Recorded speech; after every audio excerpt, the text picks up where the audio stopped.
Every moment, every beat is mapped out. I'm talking about a month-long process just for that 15 seconds.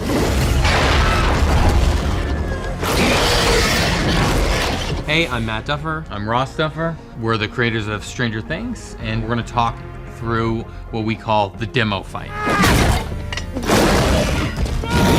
So the Demogorgon, I mean, we conceived of him, 7 years ago. It was a collaboration with an artist, Aaron Sims. We looked at a million different designs for what this monster could look like. We talked about all the monsters who had scared us over the years, and we just explored. We knew he was gonna come from this other dimension. We knew he was gonna be humanoid, but that's roughly when we started designing him, that's what we knew. Why we wanted him to have a kind of human look really is because in season 1 in particular, we wanted to be able to shoot a man in a suit. We wanted to be able to do it practically. We were very limited in season 1 in terms of how much we could show him, how to keep him in shadow. There were a few computer graphic shots, like when he burst out of the wall. We did try them practically. We attempted practically, and it's a good thing no one saw it. To be Mystery Science Theater kind of quality. But what we really wanted to do with this season is, okay, he's always been in shadow. We haven't really been able to show what this creature can do, really, in terms of movement, in terms of how he attacks. We wanted to go, okay, let's let this thing loose and see what it can do.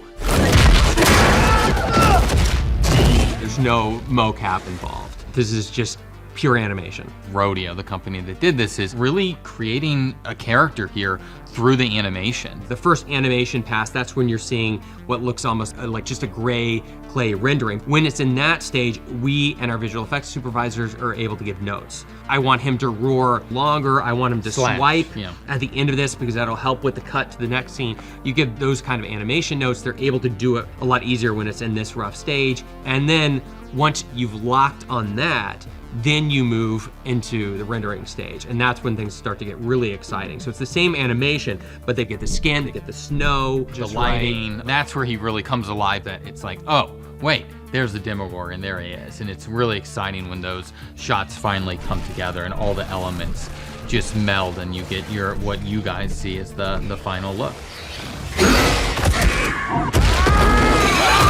So when the Demogorgon first burst out, we wanted it to be a moment where the audience just goes, holy moly.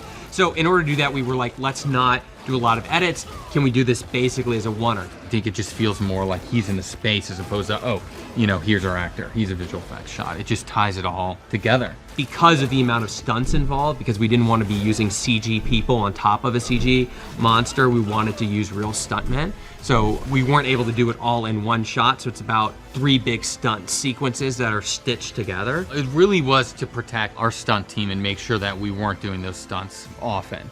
So each stunt is essentially its own little moment. You only have a few chances to get it right, so it was important that everyone was pretty dialed in when we got there. Our stunt coordinator, Hiro Koda, there were definitely a few days of rehearsal where he was just working with his team. Then we brought our camera operator in, and he also worked with our stunt coordinator to be like, I like this, but maybe what if we swing over here at this moment? When the Demogorgon throws that guy and the bar collapses, that's actually a mistake.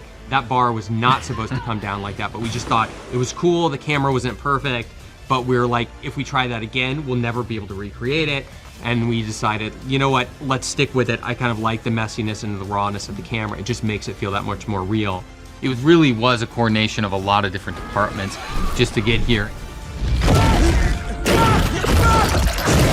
When we're working on a Demogorgon sequence, the way that we do it is we just edit the sequence with nothing. We would shoot it, or at least rehearse it, with this a man in a green suit. Sometimes he would have a tennis ball at the top of his head to show us how tall the Demogorgon was. It's important for both David, us, and the camera operators to know what height the actual monster was gonna be, but eventually you also have to get it clean.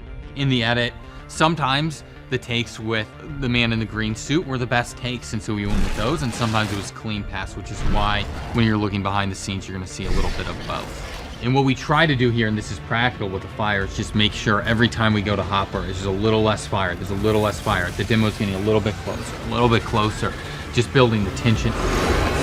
I think originally he was just supposed to jab the demo in the mouth, but then David What if I throw like a javelin? Yeah, let me throw this sucker like a javelin. And I'm really happy that David pitched that idea. It's pretty epic.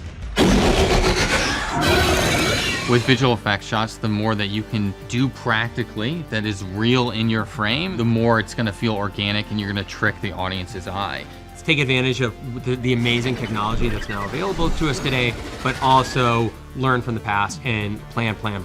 So anyways, that's a little behind the scenes look of how we made this demo fight come to life. Thanks for watching. Yeah, thanks.